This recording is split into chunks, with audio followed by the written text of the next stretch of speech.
Welcome to True Talk. This is your host, Samar Jarrah.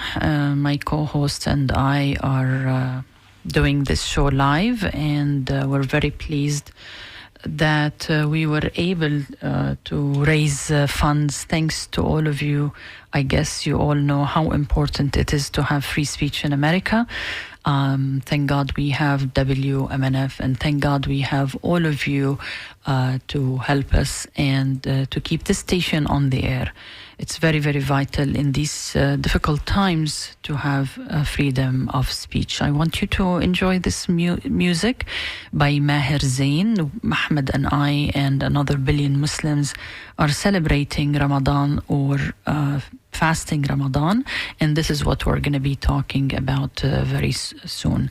This is True Talk on WMNF 88.5 FM, and this beautiful song is about Ramadan.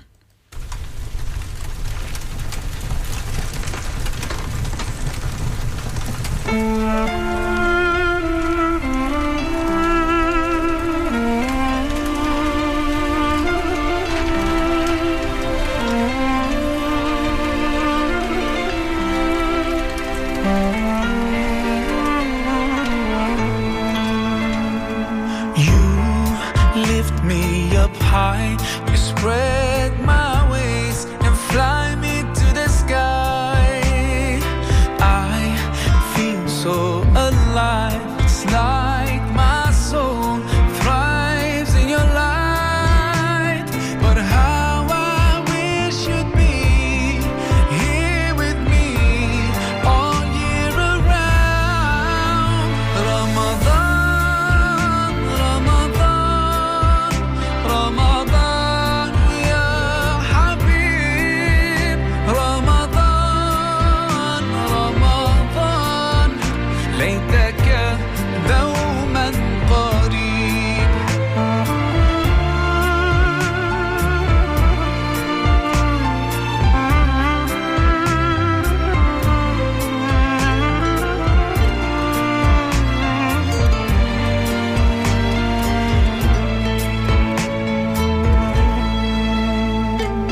Love is everywhere. So much peace fills up the air. Ramadan, month of the Quran. I feel it inside me, strengthening my iman. But how I wish you'd be here with me all year around. Ramadan, Ramadan, Ramadan, ya Habib. Ramadan, Ramadan, ليتك دوما قريب.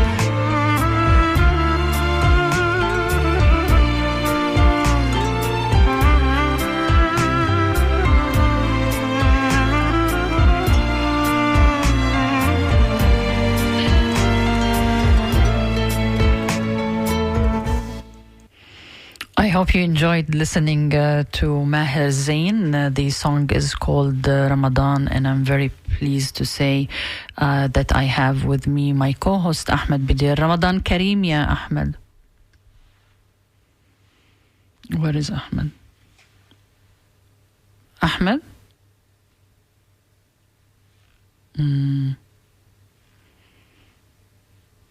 Okay. I can't hear you. I just love the way you make me feel. Every time you come around, you breathe life into my soul, and I promise that I'll try throughout the year to keep your spirit alive. In my heart it never dies. Oh, Ramadan.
hope you enjoyed this song, and I'm waiting for my co-host Ahmed. Can you hear me? Okay, let's take another break because I'm not sure why I can't get my go. You make me feel every time you come around. You breathe life into my soul, and I promise that I'll try throughout the year to keep your spirit alive. In my heart it never dies. Oh, Ramadan.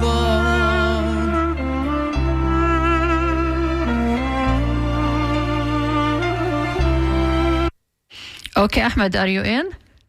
Yes, I'm here. I'm not sure why I wasn't hearing your voice. Maybe it's Ramadan effect. I woke up very early, and I did not have suhoor. I'm sure you did, but maybe this is why. But I was saying Ramadan Kareem or Ramadan Mubarak. Some people used to say Ramadan Mubarak, but not, I think, when Mubarak was the president of Egypt. So people started to say Ramadan Kareem, but this is what we're going to be talking about. So anyways, how is your Ramadan so far? So far, we're on our 5th day. This is day 5, I guess, or day 6. No, it started on Saturday. So we started Saturday, on Sunday, Saturday. Monday, Tuesday, Wednesday. Is today? Oh, today's 6th day. Today is 6th day. Oh my gosh, we're not. It's obvious that it's taking a toll on both of us, but it's the beginning because we're supposed to be fasting 30 days. Right. Well, there's usually kind of a adjustment period the first couple of days. It's definitely an adjustment because it changes your whole schedule around your routine, things you're normally used to eating and drinking during the daytime. Now that's flipped upside down, and you do that in the evening. And so, having your morning coffee, your routine, or your tea, or is not the way you start. Okay, let's start from the beginning. What is Ramadan? Ramadan is a month of fasting. It's part of the 5 pillars of Islam. For listeners that are not familiar with our faith, Islam is a monotheistic religion. It's in the same tradition of Judaism and Christianity. It basically follows, you hear this idea of Judeo-Christian beliefs. It's actually monotheistic beliefs, the belief in a higher being, like a God. But in fact, in the Muslim tradition, we believe that all those religions are actually all the same religion. And the name of it is Islam, which means submission. So for us as Muslims, we believe from the time Allah, or God, Allah just happens to be the Arabic word for God, that from the time God created this world, He chose Islam as the religion for mankind or humanity. So from the time of Adam and Eve up until Muhammad, peace be upon them, the religion that He's always sent to His people, to humankind, is Islam. It's people themselves that changed it and renamed it to other things and tweaked it or, customized it to their own ways. So for example, when you think of Judaism, it's renamed after, Judah, which is basically one of the tribes of Israel. And if you think of Christianity, it's named after Christ. So the followers named it that. They themselves, the prophets that came to those communities, did not themselves, say, hey, join Judaism or join Christianity. At least that's from the Muslim belief. Islam, instead of being called after the name of the prophet that came with Islam, Muhammad, so it's not called the religion of Muhammad or Muhammadans or Muhammadis. It's called Islam. And we know that because God in our Quran, which we believe is the final revealed scripture from God, He says, I chose Islam for you And by the way, this Islam is the same religion of Adam and Eve and Noah and Abraham and John and Isaac and Jacob and all the other prophets you know about in the Bible. And they came before you. They came with the same religion. I gave them scripture. And they all came with a message. And the message, the universal message to all of them is to believe in the oneness of God and to worship that God and to treat others as you treat yourself. And that there will come a time when this world will end and people will be, all the people that had died will be resurrected, and there'll be a judgment, and there'll be a life after death, a hereafter, where there's heaven and hell. And those that believe in God will be rewarded because they believed in God, and those that don't will not be rewarded. So that's the essence. So when it comes to fasting, God tells us in the Quran that fasting has been prescribed for us, just as it has been prescribed before us. So the Quran and Muslims recognize that God has also prescribed or ordered other communities before us to do this type of fast. And for us, it's a fast of 30 days. And he says that the purpose of it is to attain piety. In Arabic, the Arabic word is called taqwa, but there's no real one translation to English. But in essence, people just kind of translate it to piety, to get close to God. So it has a number of benefits. But for Muslims, Ramadan is a month of fasting. It's not just one day. It's not like Lent, where it's like 40 days abstaining from certain things. It's an absolute fast where there's no eating or drinking at all, not even water, for a period of 30 days every day from pre-dawn until sunset. So during those hours, daylight hours, it's actually an hour before sunrise that you have to stop eating. And until sunset, you can't eat or drink anything during that time.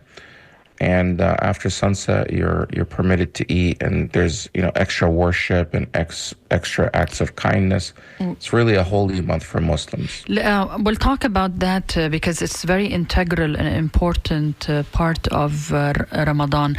But if we are looking at us here, you and I in Florida, so it means the last meal we can have is around 5:45 a.m. and then we can eat at around 6:32 p.m. Correct? Right, until the time changes next week. And it throws everything off.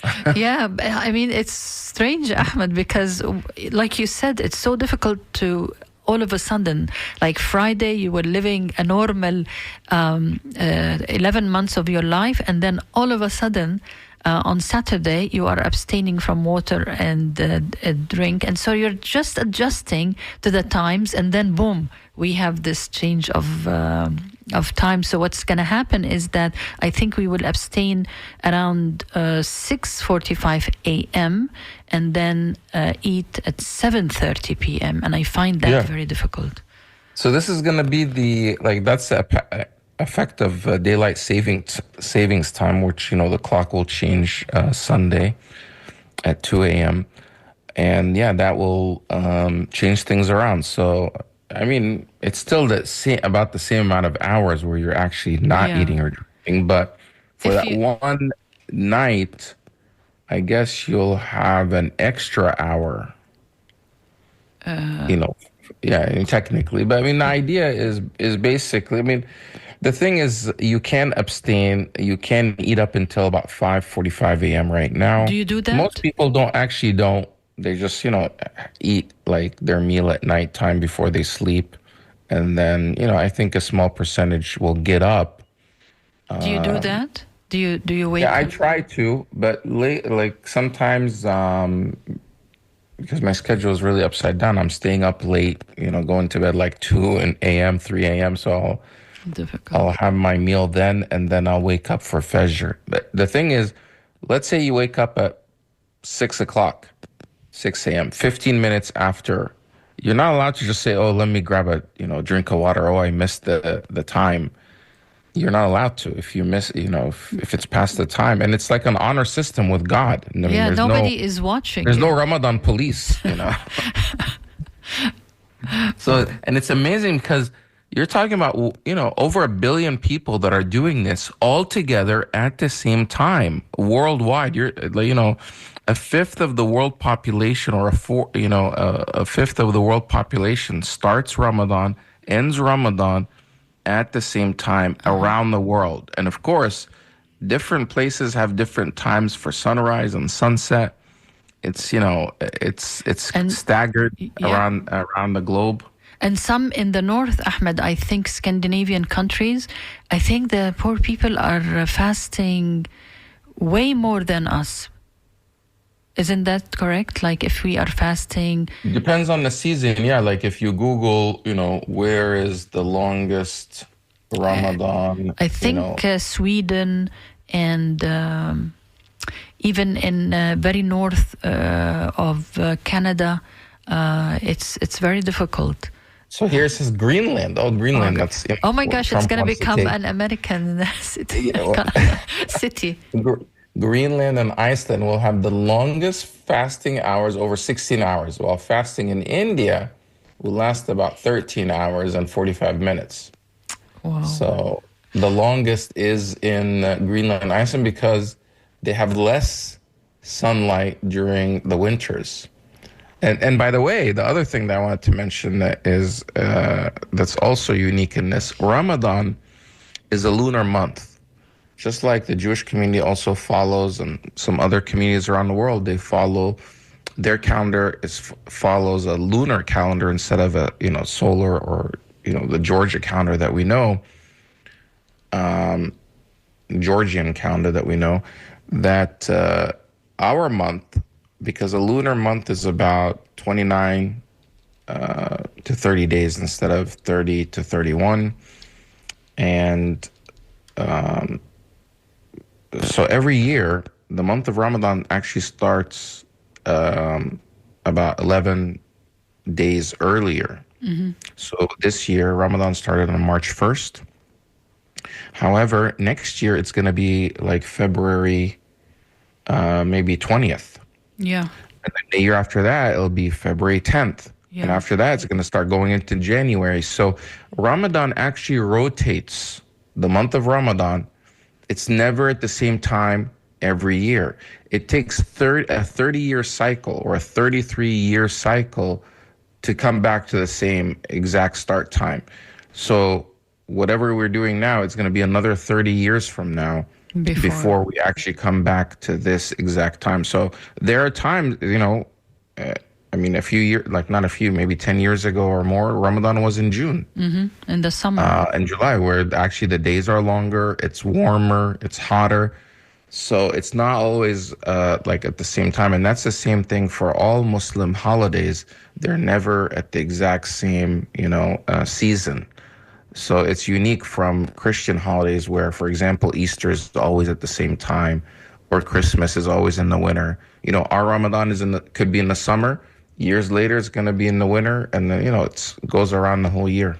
Ahmed, let me remind our listeners, this is True Talk on WMNF 88.5 FM, and I have to thank our listeners who helped Ahmed and I reach our goal and helped WMNF as a station to reach its goal and probably exceed it. And I'm talking to my co-host, Ahmed Bedier, about Ramadan. It's the fasting month. We are going through the fasting month, and like Ahmed said, more than 1 billion Muslims are doing exactly what we are doing, not having a radio show, of course, but fasting from sunrise to sunset.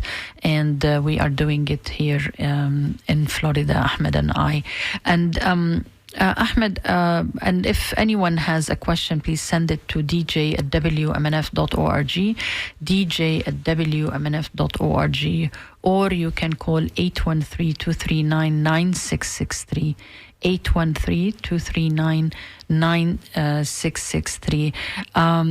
Ahmed, okay, I'm not sure if you mentioned in the beginning, you said this is one of the pillars of Islam.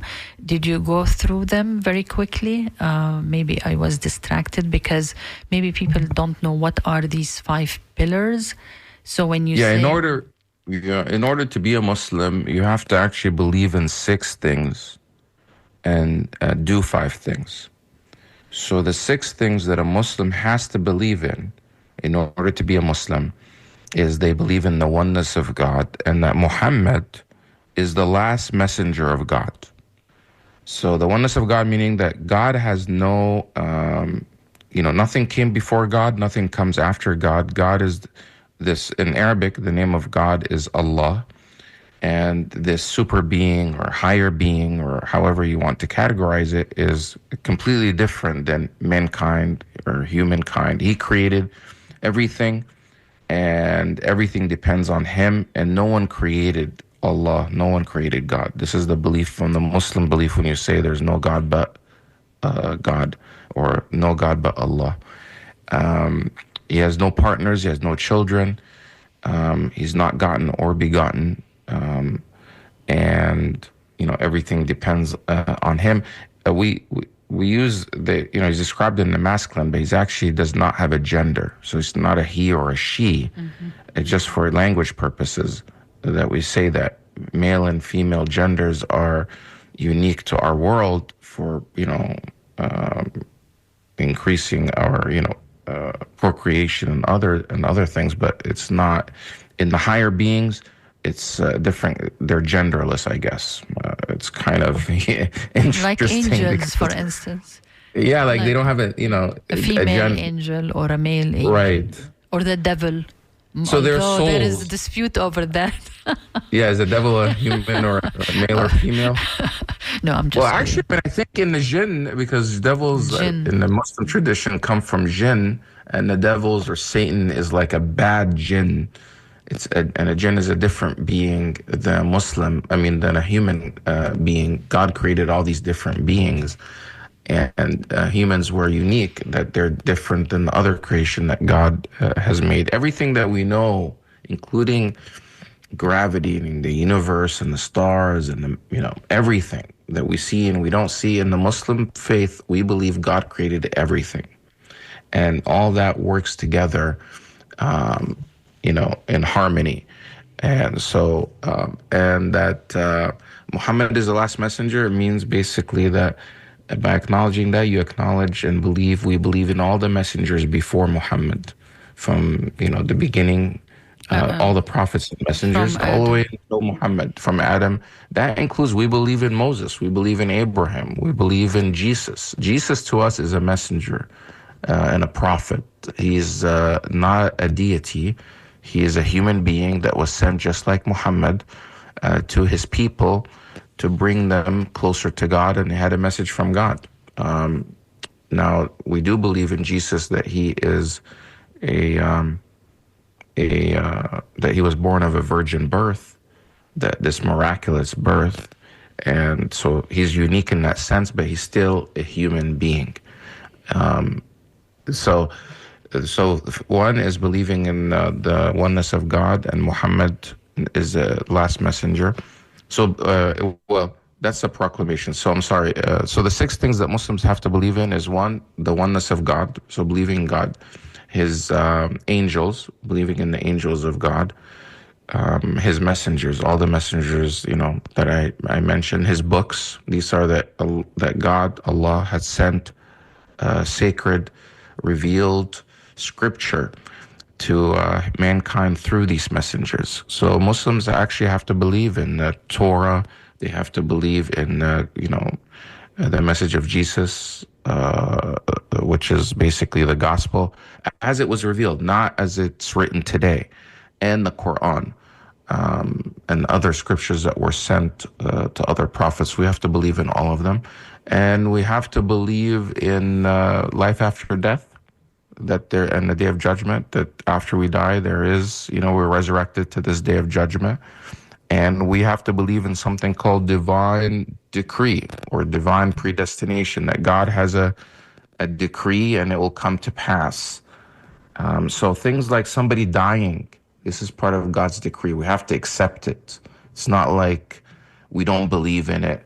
So those are the 6 things that Muslims have to believe in. And the 5 things that Muslims have to do in order to be classified as Muslims, they have to make the declaration of faith. They actually have to utter the words that they believe that there's no God to worship except the one true God, the Creator, Allah, and that Muhammad is his servant and messenger. And by doing that means you believe in God and you follow the example of Muhammad. And we have to, the second thing to do, that Muslims have to do, is perform 5 daily prayers. The third thing is to give an annual charity that's mandatory for all Muslims. And it's about 2.5%. It's called zakat. Mm-hmm. It's about 2.5% of your unused wealth. This is not like based on your income. It's based on money that you haven't used in a year. So it's your savings, wow, your capital, your stocks, things that you are not using. And for Muslims, that's the idea behind that is that wealth should not be stagnant. Just hoarding wealth and holding on to it is not something that, in order to purify that wealth in the Muslim concept and belief, you have to give 2.5% of that to the poor specifically. It can't just be sent like, I want to not to give family.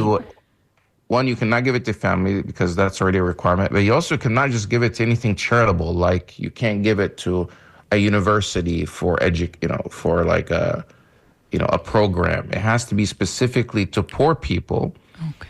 And there's like different categories for that. So it's called the zakat. And then the Muslims have to fast the month of Ramadan, the full month. In order to be a Muslim, you have to fast the month of Ramadan. So that's why it's one of the pillars. And then the final is to perform the Hajj once in your lifetime, if you're able to. And the Hajj is basically this pilgrimage to go to Mecca, a holy city, the most sacred city for Muslims is called Mecca. It's what is in now common day Saudi Arabia.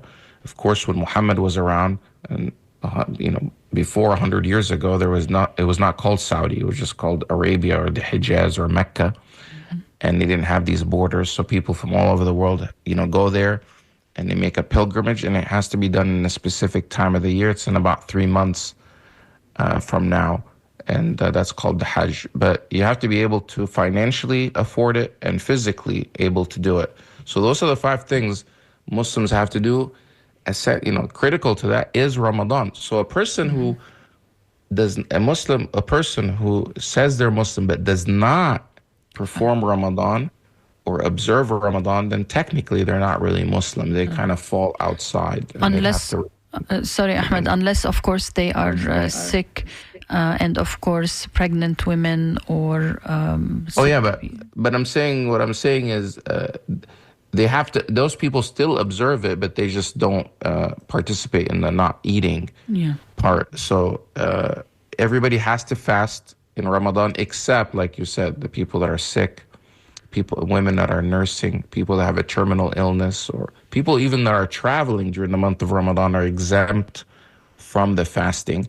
But all of them, except the people that are permanently sick or terminally ill. They have to make up those days. So for example, if you are somebody who cannot fast anymore, then you can pay to feed a fasting person. That would be your way to make up for not fasting. So for somebody, for example, that has a cancer or a terminal illness, or they have diabetes and they have to eat regularly, then they basically, every day that they don't fast, they have to donate to feed somebody else that is fasting, or just feed someone else, and it should be the same amount that you would spend on your own meal. So it's not like a set number. I think in Florida, for example, if you're used to spending $50 on your meal, then that's what you would give. To feed somebody else. The mosque, I saw Brother Hatem send a link saying that they calculated that if you want to pay for help a person to break his or her fasting, it's $15 a day. Oh, okay. So I think, for instance, in Egypt, it is much cheaper. But there are ones, for instance, that are doing it in Gaza, which is extremely more expensive. Although they are getting less food, but because of the genocidal war on Gaza. Ahmed, when I was thinking about doing this show and you and I were talking about it, I thought, it might be lame or maybe people might not be interested. I have like 6 or 7 or 8 emails at least and questions that came through the phone. So are you ready? Wow. Yeah.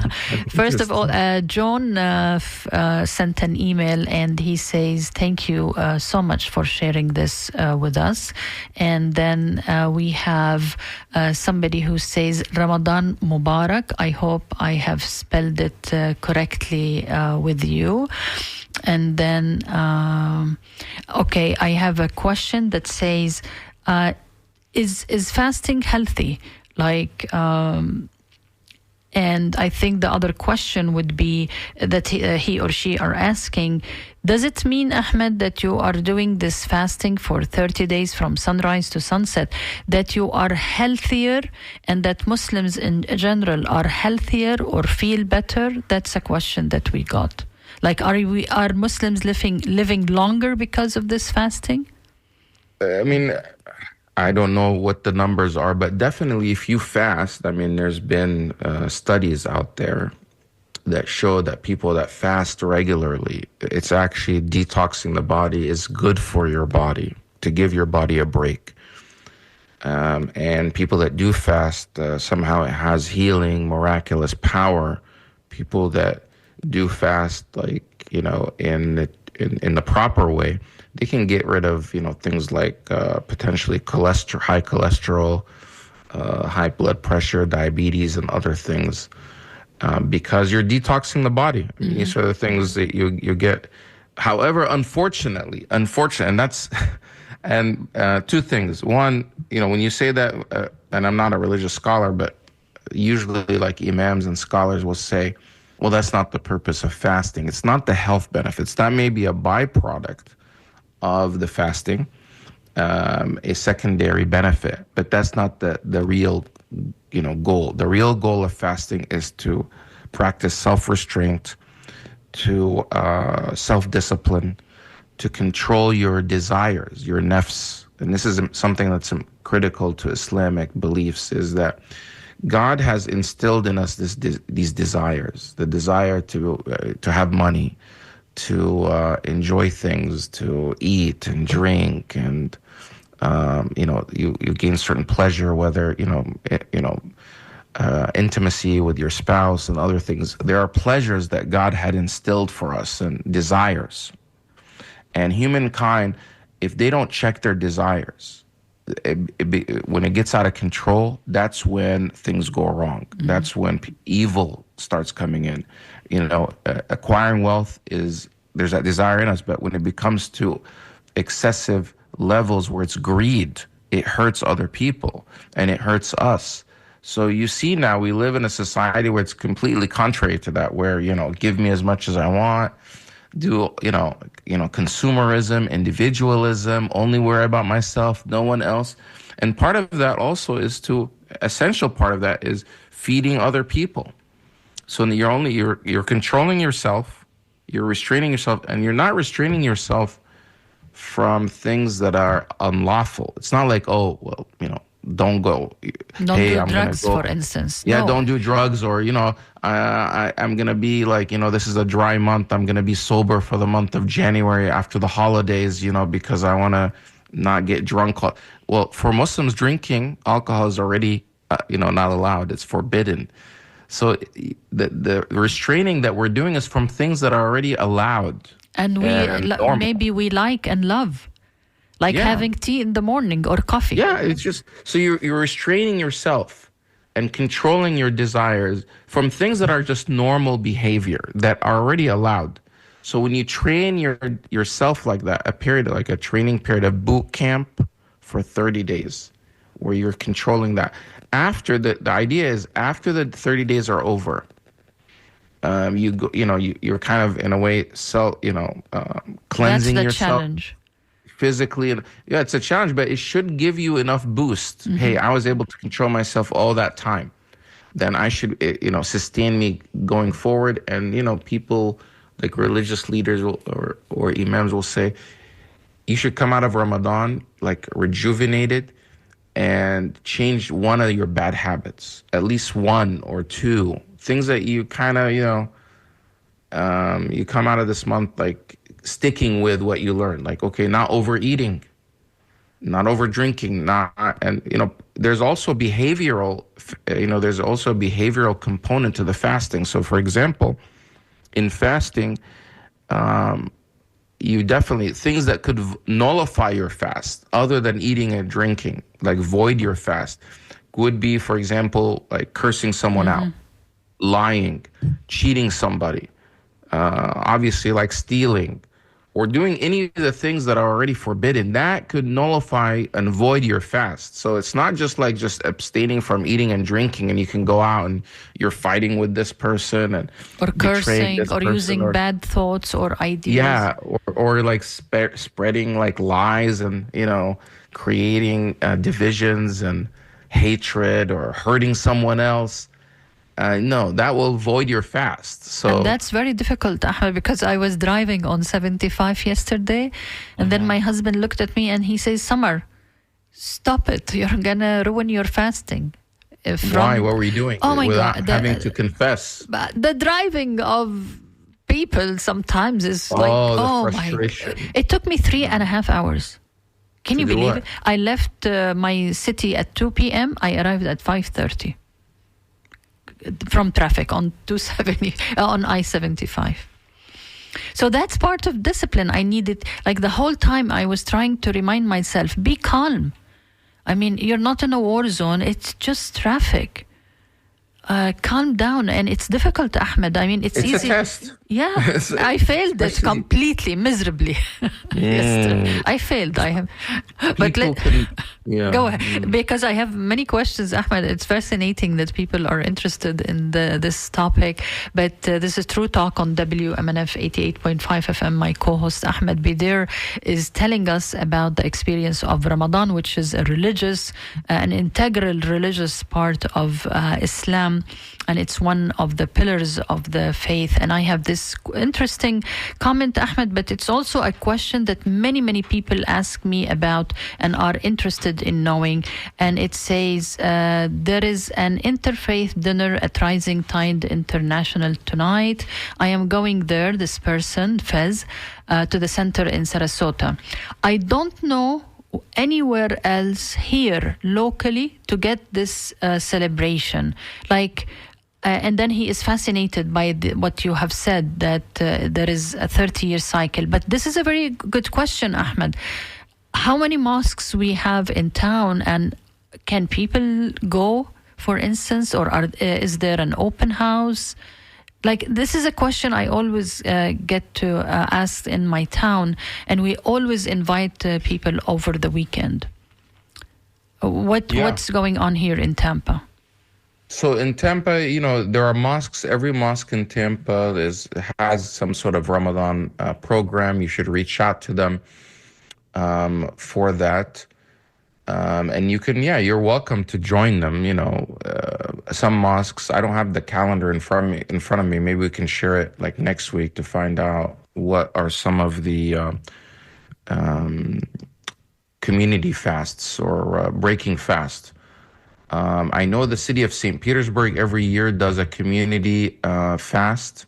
Community breaking fast. And that's what it means. Like, okay, when we fast, the meal that we have in Arabic is called iftar, which really means breakfast. And, breakfast is really, you're breaking your fast. That's where the word breakfast comes from. So when we have our, breakfast, which is our break fast meal, it's instead of having it in the morning, we're having it at sunset. And the city of St. Petersburg, for a number of years, I don't know what the date is this year, I'll look it up online, does a big, community breakfast event. Maybe we can look it up and get the date, but check with the city of St. Petersburg. They have it in the big Coliseum, 1,000 people. Yes, sir. Last year, I don't see the 2025 yet, but maybe we'll find it and let you Okay. know. But reach out to your local mosque, give them a call. They have events, like, for example, the masjid in Sly and Orient every night has a breakfast meal, and it's open to the public. You can stop by. You might feel a little out of place and nervous going in, but just walk up and say, "I'm here for the breakfast." Yeah. And usually when they have it at the mosque, so the breakfast happens right at sunset. There is a call to prayer. And whether you're at home or you're at the mosque, you wait for that call to prayer. And you're literally going by the minute. You can't do it like a minute earlier. And you break your fast with something light like water. And the tradition is to have it with dates, these palm dates. And then most of the time they'll perform the Prayer. sunset prayer. It's called Maghrib, and it takes only maybe 5 minutes, and then you start eating. Now, somebody else asked earlier about the health aspects. Yeah, and actually, part of this question also, and I think you answered it, but is it religious or health based? What the fasting. fast is a religious. The fast purpose, the primary purpose for fasting is not for health reasons. That is with all things, there are multiple reasons, but the main reason is to attain piety. In fact, some people describe it as like a training camp or a training period for Muslims to attain what's called God consciousness. Somehow, when we're more hungry and our stomach is empty, our brain is more stimulated. Imagine yourself after you eat a meal, you get kind of tired, and sleepy, and you can't really focus too much. Imagine like going to a class after you've had like lunch. You're kind of just out of it. You're not really focused. But when you're hungry, your senses are enlightened. You're more attentive, you're more focused because all that blood is in your brain. Just physically. And it's supposed to be a time. So while we're physically a bit weaker, however, spiritually, Muslims are more spiritual during this month because when you're hungry, somehow your spirit, it's like a spiritual strengthening program. Yeah. And it reminds us of our dependence on God that, I'm hungry. But if all your desires are met and you have a full stomach and you're this and you're like, you don't really think about God at that time. You think about God usually when, you need something. Oh, you're hungry. Well, why am I hungry? Oh, I'm doing it for God. Okay, then it enhances that. It's the same thing, I think, also for people that do Lent or Yom Kippur in the Jewish faith. The central focus is to get closer to God. I'm not doing this for myself. I'm doing it because God asked me to do it for God, for Allah. How many things are we giving up because God asked us to? A lot. Especially, but I just want to the last thing I want to mention is it healthy?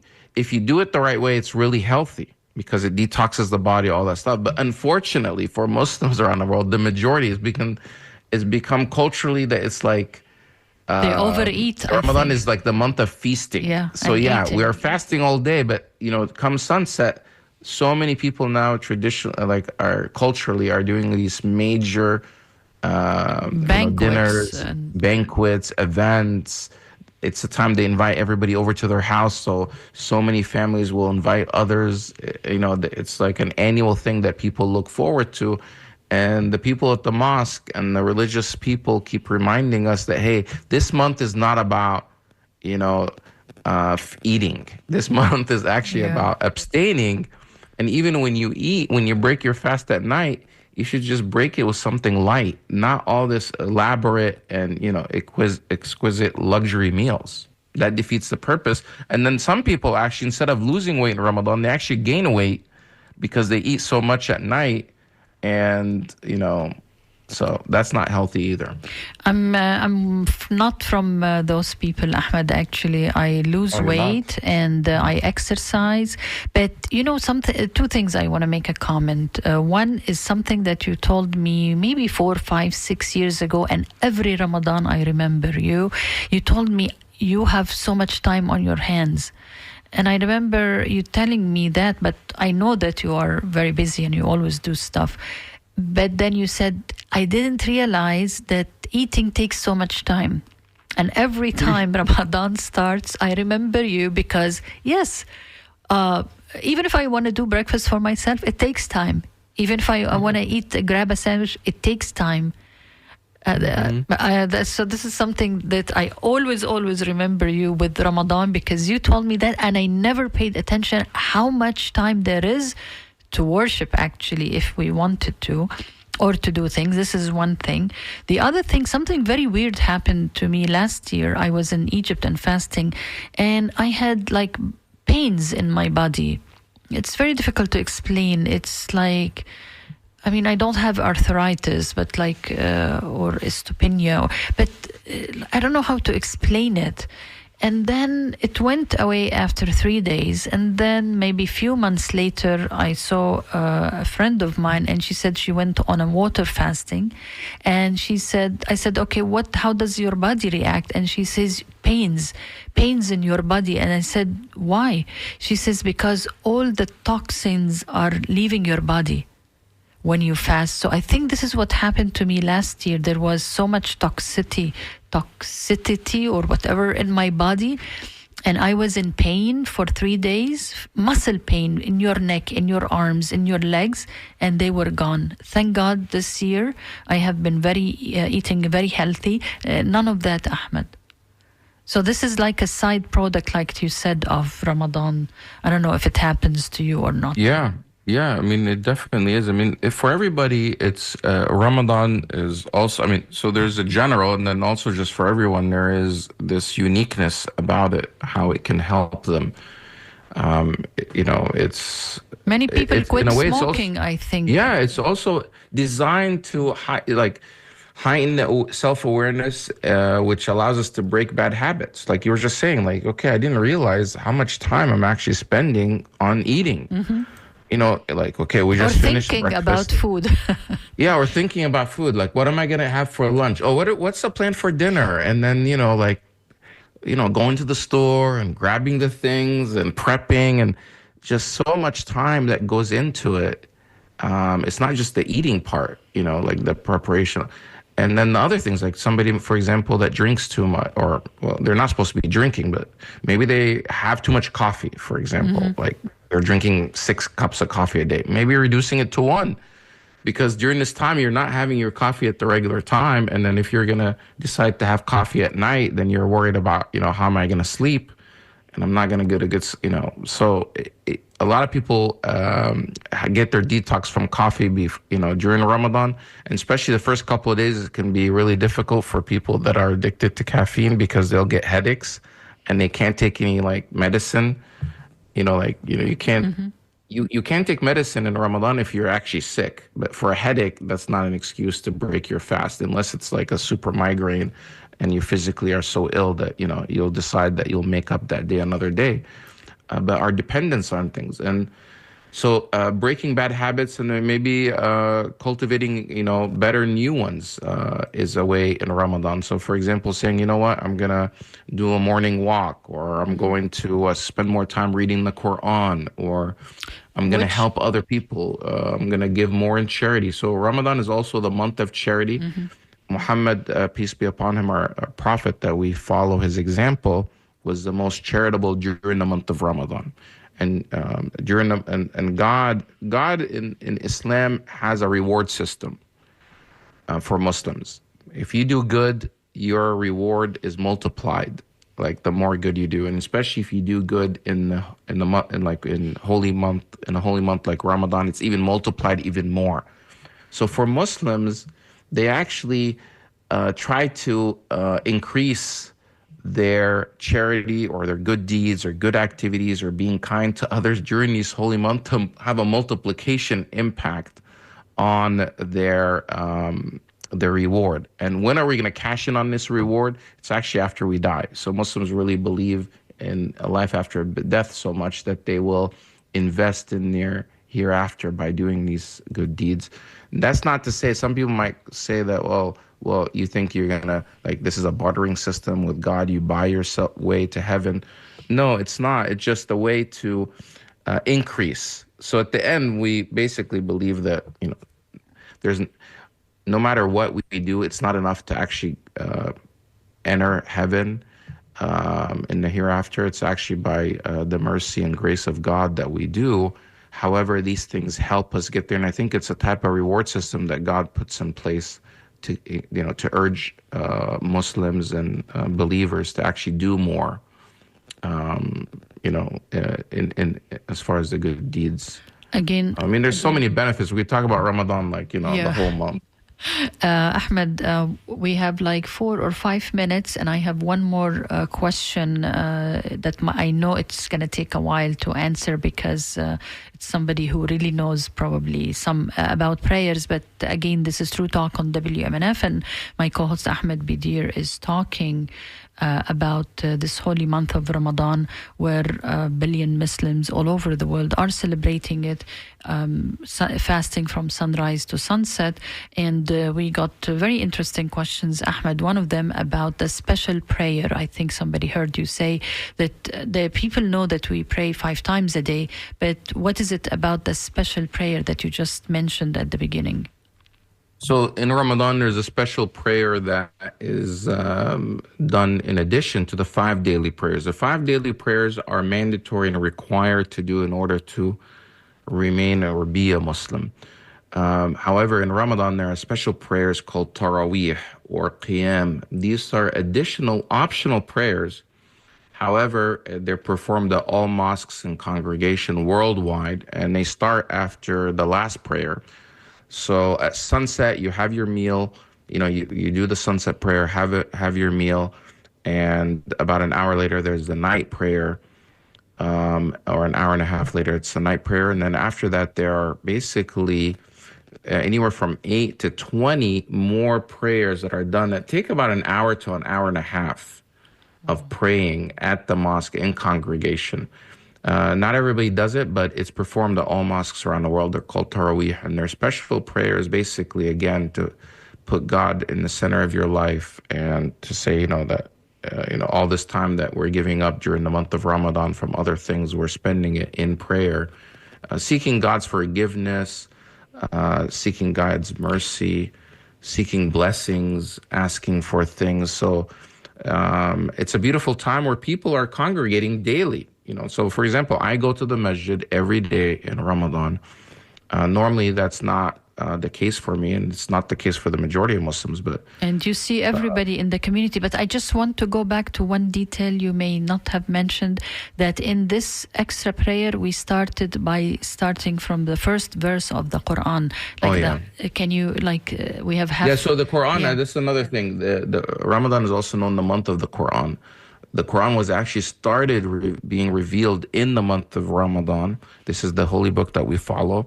And after it was revealed starting in the month of Ramadan, it continued to be revealed for a period of 23 years. It was compiled over a period of 23 years as a revelation from God directly to Muhammad through the angel Gabriel.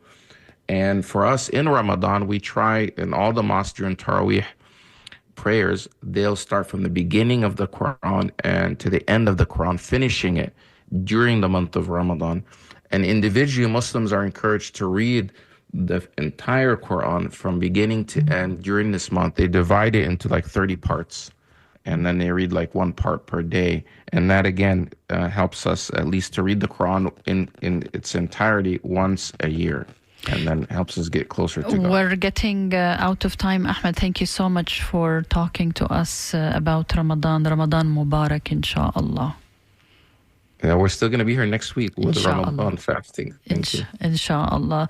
I hope you enjoyed this special show. Ahmed was telling us about the holy month of Ramadan. And thank you so much for supporting WMNF and for supporting True Talk. We were able to meet our goal. It's so important to keep diversity alive. WMNF Tampa, The Scoop is next.